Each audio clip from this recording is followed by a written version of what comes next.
Thanks, Charles. And please don't forget that the Xavier community has been taking donations for the Catholic Relief Services, and donations are still being collected at the GSC Welcome Desk. Teacher of the Year nominations have begun. These awards are presented by Alpha Sigma Nu, and voting starts now. Everyone may submit one application detailing why they believe their candidate deserves to be Teacher of the Year. You can download the application online or get it in GSC. For more information, contact Andrew Short. An important notice to all students and faculty. A number of offices on campus have been relocated. The Hoff Academic Quad Project office moved to the Azelle storefront on Friday of last week. The Xavier Newswire staff also moved to the former computer lab in Banger Hall. And the Office of Residence Life has moved to the Village Apartments. For the new addresses of these offices, visit www.xavier.edu/countdown. As our movie buff, John Reese, has for us the new releases at Flix Videos. This week, John, what's new? Hello moviegoers, this is John Reese, and today I am standing outside of Flix. And today we are talking about two new releases. Our first film is Zombieland, which is a horror comedy in which zombies overtake the earth. The last survivors include Columbus, the coward, and Tennessee, the badass zombie slayer who is just trying to find the last Twinkie on Earth. However, as the zombie threat grows more dangerous, Columbus and Tennessee must join with other survivors to survive or else succumb to the deadly zombie fate. Saw 6 is the latest film in the horror film series. In the last movie, Special Agent Strom is dead and Detective Hoffman is left as the unchallenged successor to Jigsaw's legacy. However, when the FBI catches up to him, he is left to place a game into motion and Jigsaw's grand scheme is finally revealed. This is John Reese.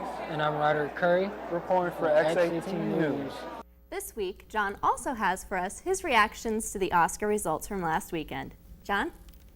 2009 was a decent year for films. We've had some big surprises, but we've also had some epic failures. Now that we are in 2010, it's time to see the best of the best with the Academy Awards, which come out in March. Several days ago, the nominations were announced, and the Best Picture nominees are Avatar, The Blind Side, District 9, In Education, The Hurt Locker, Inglourious Basterds, Precious, A Serious Man, Up, and Up in the Air. Besides The Blind Side and District 9, my predictions were spot on. District 9 was a surprise because I would never thought a science fiction film would even be in the running for the Best Picture category. However, District 9 brought something new to the science fiction genre and made an impact on audiences and critics alike. Along with Star Trek and Moon, it was a good year for sci-fi. The biggest surprise is the inclusion of The Blind Side. It's a nomination that totally came out of left field because I would never thought a movie like that would be a serious Oscar contender. It has the box office power and the Best Actress nomination for Sandra Bullock, but at the end of the day, it's another predictable sports drama that doesn't really distinguish itself from other movies. I'm not saying the film is bad because it was a good movie, but obviously space filler nominated by the Academy to get more viewers in this year. The strongest 4 films in the race are Avatar, The Hurt Locker, Inglourious Basterds, and Up in the Air. My favorite is The Hurt Locker, but any of these films could easily take the award. Now, as far as snubs go, the biggest snub this year is Where the Wild Things Are. I saw this film several days ago and I wish I'd seen it earlier. The film is truly one of its kind. The visuals are beautiful and stunning. The film really dives into the mind of a child, showing us uncompromising views of wonderful fantasies and creativity and themes of darkness and loneliness. But in the end, it is still a spectacular piece of cinema. So, the Oscar race is on, and it should be a very satisfying experience. This is John Reese reporting for X18 News.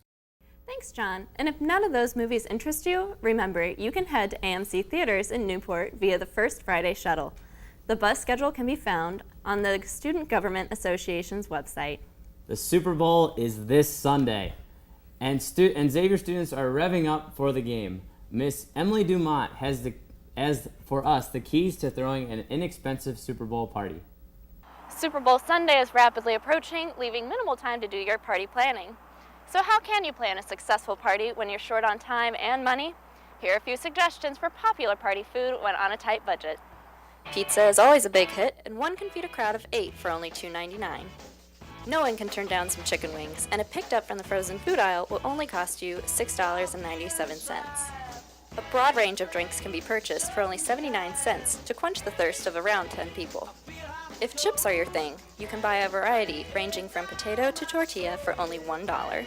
And to go with the chips, you can purchase inexpensive dip ranging from $2.50 to $4. You can have all this for your party for under $20. So kick back, relax, and enjoy your Super Bowl party. And just think, with all that money you're saving, maybe you can put it towards spring break.